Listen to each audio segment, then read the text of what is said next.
Hey guys, this is George here from George's Exotic Channel, and today I'm going to be helping you choose the right substrate for your tortoise species. Now this is going to be a 6-episode series.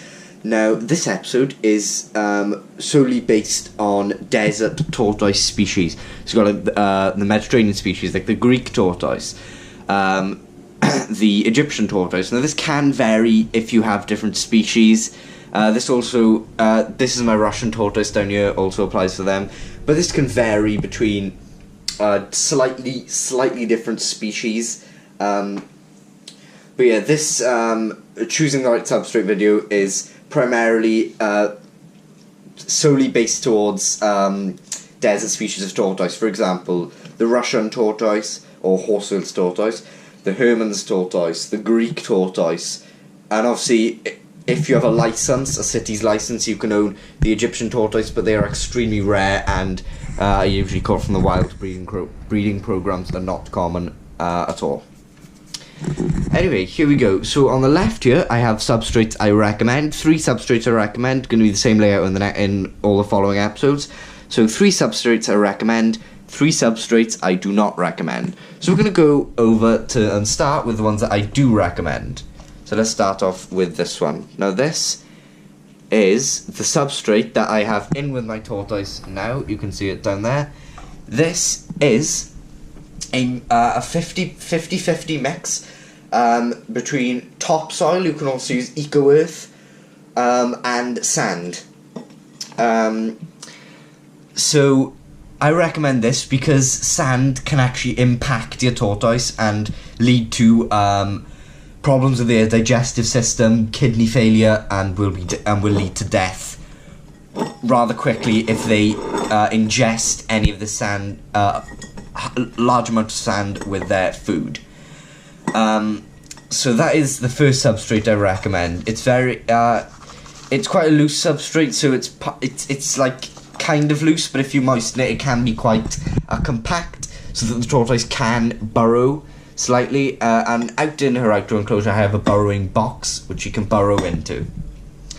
Now, moving on, the next substrate that I recommend is a mixture of earth and bark. Now, I do not recommend using bark from out in the garden, just out from the garden. If you do, you have to follow protocol, you have to bake it, which I don't want to risk that. So I purchased orchid bark. So orchid bark mixed with, so basically eco-earth or topsoil or whatever layered with orchid bark is another good substrate you could use, especially with the Hermann's tortoise. It tends to work well, and many Hermann's tortoise keepers, you see them having bark mixed with soil. Also, you see many, this is the last substrate I recommend, this is just pure soil. So you can use eco-earth, topsoil, don't use like compost, because it can have insects and it can contain chemicals if you've bought it from a shop.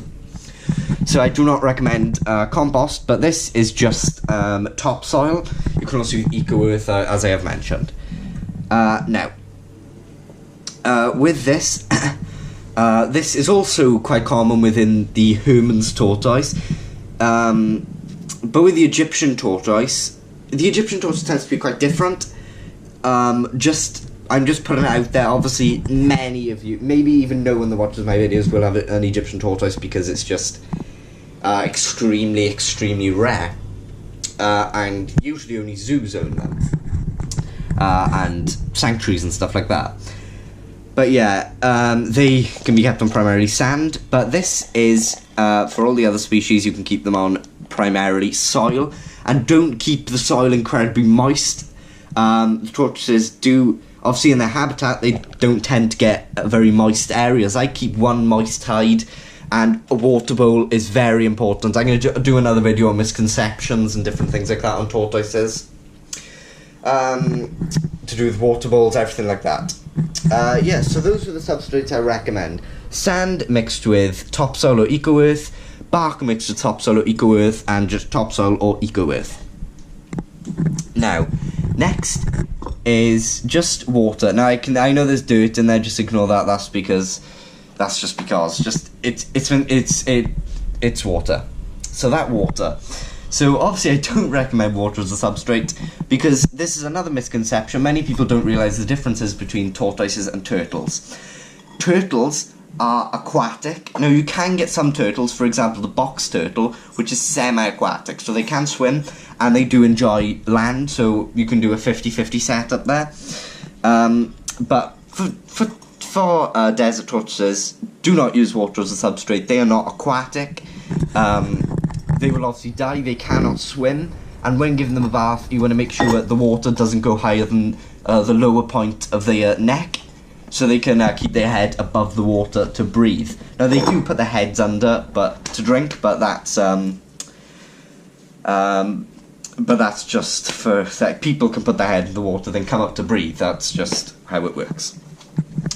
Now the next substrate I do not recommend is pure sand. Now obviously, as I said, the Egyptian tortoise is different. Now I don't actually, this isn't actually my recommendation. I recommend, obviously, if you get an Egyptian tortoise, you need a city's regulations license. You need so many other different things, and I just do not recommend keeping them at all in a normal household, unless obviously sanctuary, breeding projects, zoos, things like that, education. Right, back to this anyway. So sand. So I do not recommend this, because if tortoises